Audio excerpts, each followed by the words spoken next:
Ladies and gentlemen, I am Landon Derentz. I'm the Senior Director of the Global Energy Center at the Atlantic Council. It's now my pleasure to invite to the podium a friend of the Council's, a very incredible mind in the MENA region, somebody who knows how to bridge the global south, the global north divide, to think through what the energy system of today is and where it's headed to tomorrow. Highly encourage you to read her essay that she's publishing with us in the Global Energy Agenda. Please welcome with me the Minister of Energy Transition and Sustainable Development from the country of Morocco, the Kingdom of Morocco, Minister Leila Benali.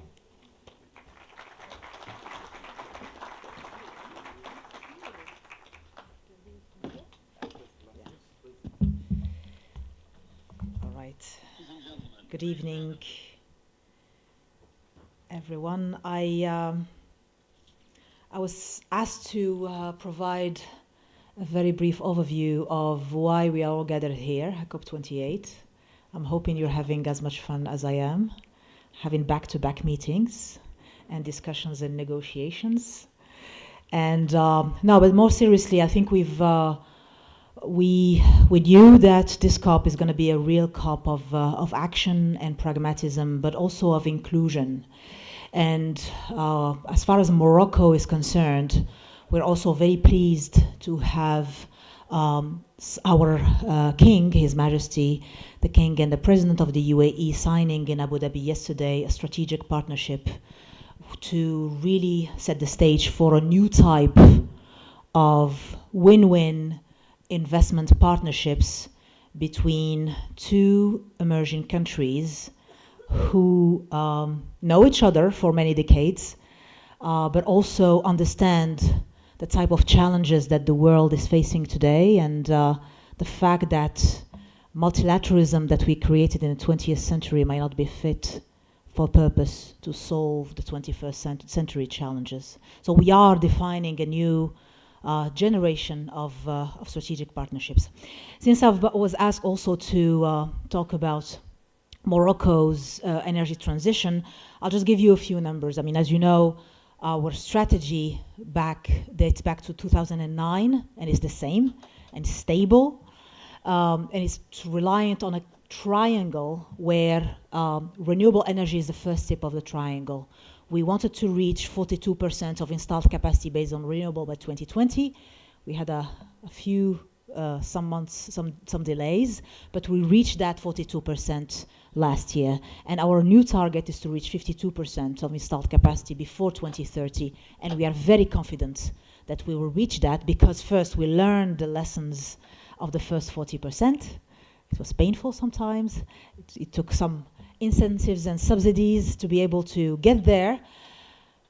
But the most important part is that we want to move away from the traditional model of centralized generation, long-term PPAs, because we just don't feel it's enough to be able to reach the 52%. And also in our NDC, mind you, we have 82% target by 2050 in our NDC. That's pillar number one. So basically, in terms of numbers, we want to install, we already have like 5 gigawatts of renewable energy installed in the country today. We want to add 9 gigawatts of installed capacity between now and 2027. 7 gigawatts are renewables.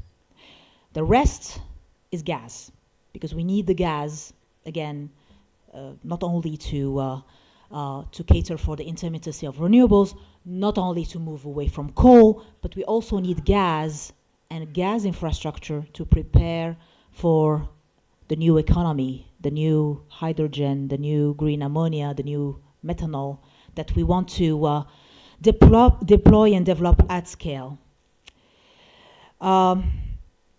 The other part of our energy transition story in that triangle is the grid. Morocco, like other countries, be it from the global north or the global south, has underinvested in transmission and distribution networks. So we have in our investment capacity programs $3 billion crafted just for the grid, but a large part of it is geared towards potentially an HVDC cable link in the southern part of the country where we have that great potential of solar and wind to the northern part of the country, and then later on, of course, to Europe and the rest of the world. I mean, as you know, Morocco is the only African country interconnected with Europe, gas-wise, electricity-wise, and logistically and culturally. And I see some of our friends here who enjoy the fact that we will be organizing the World Cup with our friends in Spain and Portugal. But it's really a momentum also. So it really also provides us with a strong momentum to make sure that the infrastructure, that the green and environmentally sustainable infrastructure is there to host that World Cup. Second key pillar of our energy strategy since 2009 has been energy efficiency. And like other countries, we've been quite late in reaching our targets. So now we are pursuing that energy efficiency program with all the political capital that comes with it and that we need to put in it. So for example, last year we launched a national game. Whoever reduces his electricity consumption gets for the first time a bonus directly. So it's, I mean, I had to change a few laws and decrees to do that, but that's the bureaucracy that I had to deal with myself. But in the end, the whole point is we are incentivizing the consumers to own and control their electricity or energy consumption and bill, because we strongly believe, again, as a middle income country, and I would want to paraphrase His Majesty's message to this COP, to COP28, where he insisted on the fact that we should not be losing sight of the importance of middle income countries, because these are the ones which are supposed to help the world win the energy transition, while at the same time working on their own social and economic development path. And that development path has to be sustainable at a time where we are all struggling with large debt programs. Today, I think the world is facing a debt to GDP ratio of more than 230%.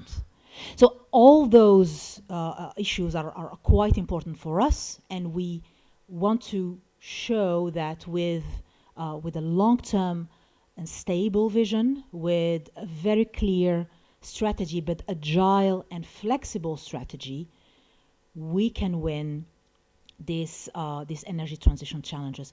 Last point on the grids is storage.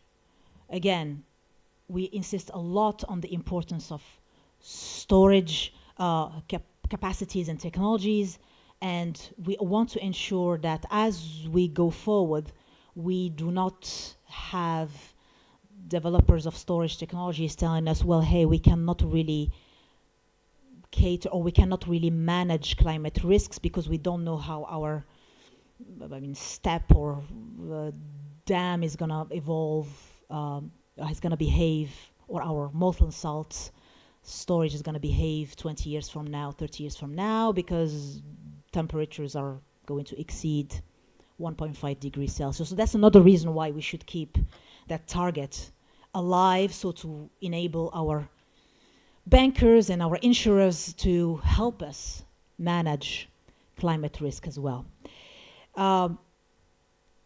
Last point probably is related to the third key pillar of our energy strategy, which is regional integration. And I'll finish on that. For us, regional integration of markets is it's not just a buzzword. It's really important for us to keep that optionality and flexibility in when it comes to mere energy supplies, but also creating that mutual dependence in the development path of the countries that we are dealing with. And that's why I also refer to the great partnership that was signed yesterday, because it's really a marriage of, it's a win-win partnership. And being able to have those discussions with our European partners, African partners, and the rest of the world, we are also, for us, the Atlantic Basin is also very important, is actually key. And we have no issue, and we're not shy from making sure that we provide the long-term visibility to the investors so that they are able to take the risk, the geopolitical risk to build, let's say, a transcontinental gas pipeline, or even a transcontinental cable link between two continents. So for us, that story, the third key pillar of our energy strategy being regional integration is paramount, is important. And when it comes to, I think the last nut that we have to crack together is the price of carbon.